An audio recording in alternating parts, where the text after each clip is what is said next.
जाग उठी डायन। राजस्थान के एक छोटे से गांव में रहती थी रुक्मा देवी।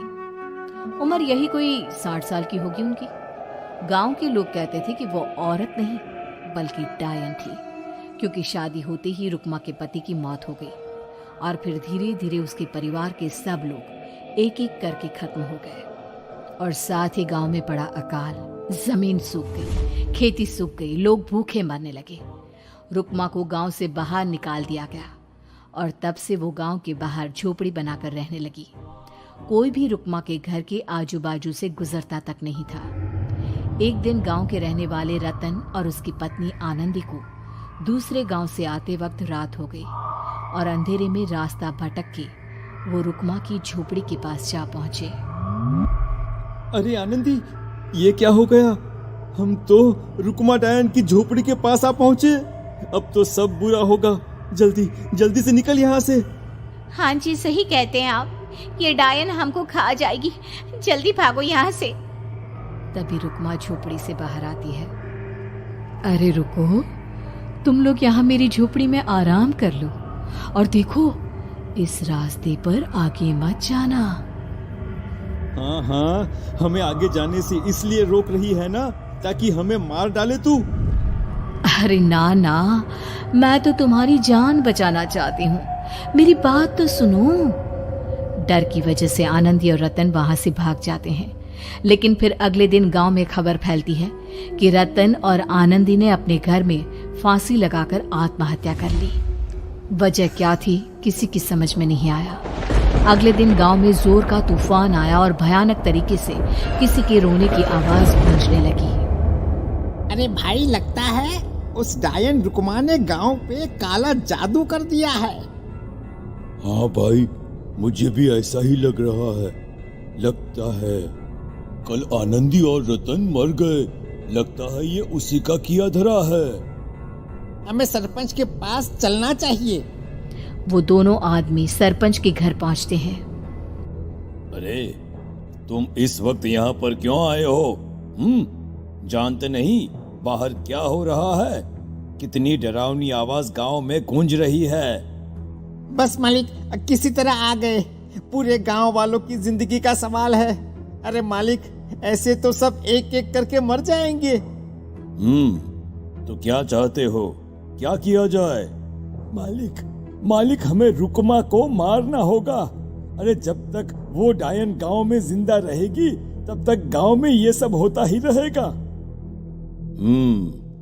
शायद ठीक कह रहे हो तुम लोग, मगर ये काम करेगा कौन? मालिक, अगर आप कहे तो हम दोनों मिलके इस काम को अंजाम दे दे। बस आपको हमें यकीन दिलाना होगा कि हम पकड़े नहीं जाएंगे।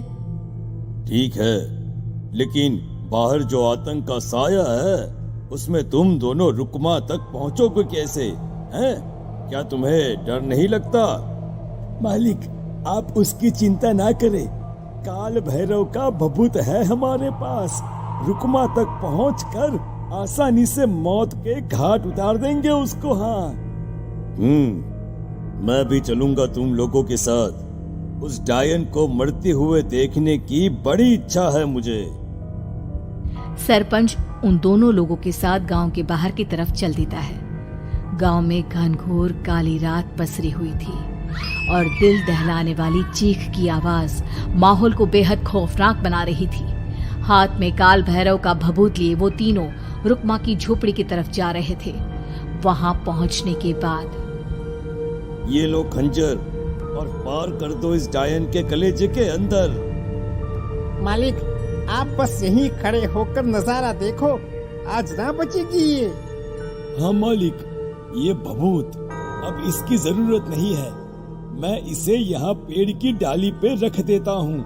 लौटते वक्त हमारी रक्षा करेगा। वो दोनों आदमी चुपके से सोती हुई रुक्मा देवी के ऊपर वार करते हैं। एक जोरदार चीख से वो इलाका गूंज उठता है, लेकिन अचानक रुक्मा के शरीर से जो खून बहता है उसका रंग नीला था। ये देखकर वो दोनों आदमी डर से कांपने लगते हैं।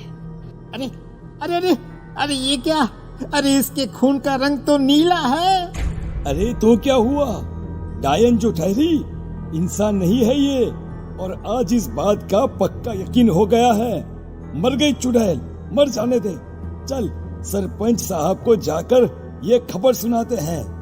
वो दोनों जैसे ही बाहर आए, उन्होंने देखा सरपंच की लाश पेड़ पे लटकी हुई थी। ये देखकर वो दोनों डर के मारे चीखते हुए वहां से भागे, लेकिन तभी एक बेहद डरावनी औरत उनके सामने आकर खड़ी हो गई। कहाँ जा रहे हो? तुम्हें क्या लगा किसी का खून करके बच जाओगे तुम? कौन हो तुम?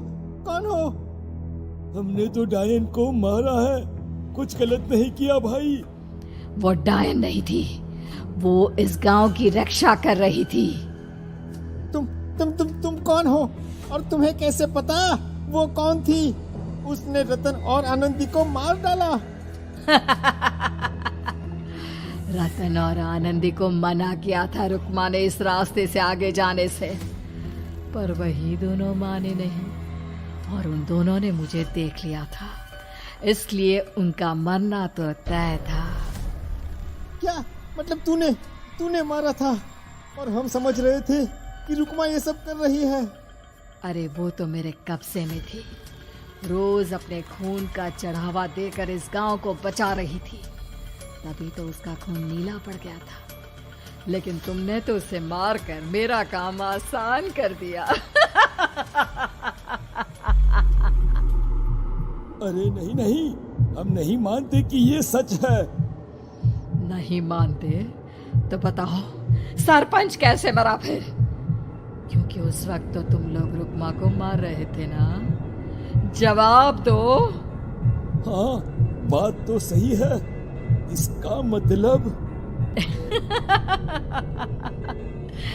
इसका मतलब अब तुम लोगों ने अपनी मौत को खुद दावत दी है, क्योंकि जो तुम लोगों को बचाने की कोशिश कर रही थी वो तो अब रही नहीं। अरे लेकिन कौन है वो जो हम लोगों को मारना चाहता है?